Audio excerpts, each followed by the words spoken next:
అబ్బో ఇక్కడ కేజీ చీరలు కొంటే అర కేజీ చీరలు ఫ్రీ అంట. మంగళ్య షాపింగ్ మాల్ కేజీల్లో సేల్, టన్నుల్లో ఆనందం. తల్లికి వందనం పథకంపై టీడీపీ వైసీపీ నేతల మధ్య మాటల తూటాలు పేలుతున్నాయి. ఇంట్లో ఎంతమంది పిల్లలు చదువుతుంటే అందరికీ పథకం అందించామని టీడీపీ సగర్వంగా ప్రకటించింది. అయితే వైసీపీ హయాంలో ఇంటికొకరికే పథకాన్ని పరిమితం చేశారని ఎద్దేవా కూడా చేసింది. అన్ని కోతలే తప్ప చేతలు లేవని వైసీపీ కౌంటర్ ఇస్తోంది. అర్హులైన 20 లక్షల మందిని పథకం నుంచి ఎందుకు తొలగించారంటూ లాజిక్ లాగుతోంది. దీంతో అధికార విపక్షాల మధ్య ఒక రేంజ్లో డైలాగ్ వార్ నడుస్తోంది. ఏపీలో తల్లికి వందనం పథకం సెంట్రిక్ గా రాజకీయం రాజుకుంది. వైసీపీ ప్రశ్నల బౌన్సర్లకు టీడీపీ ధీటుగా జవాబిస్తోంది. లేటెస్ట్ గా రంపచోడవరంలో తల్లికి వందనం పథకంపై సీఎం చంద్రబాబు మాట్లాడారు. ఇంట్లో ఎంతమంది పిల్లలు చదువుతుంటే అందరికీ తల్లికి వందనం ఇస్తున్నామన్నారు చంద్రబాబు. 5 మంది ఉంటే 75,000, 6 మంది 90,000, 2,000 రూపాయలు స్కూల్కి ఇచ్చినా మిగిలినంతా కూడా మీ దగ్గరికి వస్తూ ఉంది.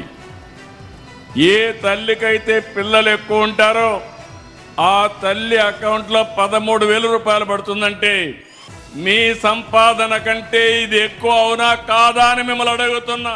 జగన్ తెచ్చిన అమ్మఒడి పథకాన్ని టీడీపీ కాపీ కొట్టిందని మాజీ మంత్రి వైసీపీ నేత చెల్లుబోయిన వేణుగోపాల్ కౌంటర్ ఇచ్చారు. ఈ పథకం కింద తల్లుల అకౌంట్ లో 13,000 కోట్ల రూపాయలు వేయాల్సి ఉండగా 10,000 కోట్లు ఇస్తామని చెప్పి చివరకు 6,000 కోట్లు వేశారని చెల్లుబోయిన ఆరోపించారు. తల్లికి వందనం పథకంలో కోతలు పెట్టింది కాక టీడీపీ అవాస్తవాలు మాట్లాడుతోందన్నారు ఆయన.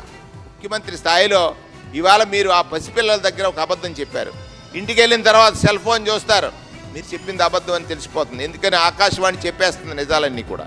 ఆకాశవాణిలో నిజాలన్నీ వచ్చేస్తే అయ్యో ముఖ్యమంత్రి గారు అబద్ధం ఆడితే మనం ఆడొచ్చని చిన్నప్పటి నుంచే వాళ్ళు అబద్ధాలకు అలవాటు పడిపోతే సమాజం పాడైపోతుంది. చంద్రబాబు నాయుడు గారు అనాథ పిల్లలకు కూడా కలెక్టర్ అకౌంట్ ద్వారా తల్లికి వందనం ఇస్తున్నామంటూ వేణుకు TDP MLA Vemireddy Prashanth Reddy counter ఇచ్చారు. 1 నుండి ఇంటర్ వరకు చదువుకునే విద్యార్థులకు తల్లికి వందనం వచ్చిందని, ఇవ్వలేదనే వాళ్లకు ఇదే ధీటైన సమాధానం అన్నారు. ఎంతమంది పిల్లలుంటే అంతమంది పిల్లలకి నీకు 15,000 నీకు 15,000 ఇస్తామని చెప్పారు, ఇవ్వలేదు అనే విధంగా మాట్లాడిన వాళ్ళకి ఇది ధీటైన జవాబు అని చెప్పి నేను తెలియజేసుకుంటున్నాను. ఎందుకంటే ఈరోజు 4 ఉన్న 5 మంది ఉన్న వాళ్ళ ఖాతాల్లో డబ్బులు జమ చేయడం జరిగింది.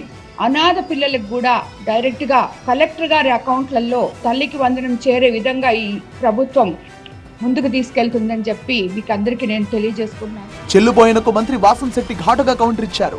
గతంలో అమ్మఒడి పథకం కింద ఇంట్లో ఎంతమంది పిల్లలు ఉన్నా ఒకళ్లకే పథకాన్ని ఇచ్చి మిగిలిన వాళ్లను బాల కార్మికులుగా మార్చారని వైసీపీపై మంత్రి మండిపడ్డారు.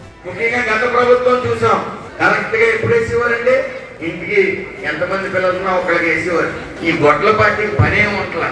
గత ప్రభుత్వంలో విద్యార్థుల భవిష్యత్తుతో ఆటలాడుతున్నారు. తల్లికి వందనంతో పాటు పేరెంట్స్ కు మరో కానుక అందించింది చంద్రబాబు సర్కార్. తల్లిదండ్రులు ఇక నుంచి తమ పిల్లల చదువుకు సంబంధించిన పూర్తి వివరాలను ఇంట్లో నుంచే తెలుసుకోవచ్చు. ఈ మేరకు లీప్ యాప్ ను విద్యాశాఖ అందుబాటులోకి తెచ్చింది. దీన్ని తల్లిదండ్రులు తమ ఫోన్ లో డౌన్లోడ్ చేసుకోవాల్సి ఉంటుంది.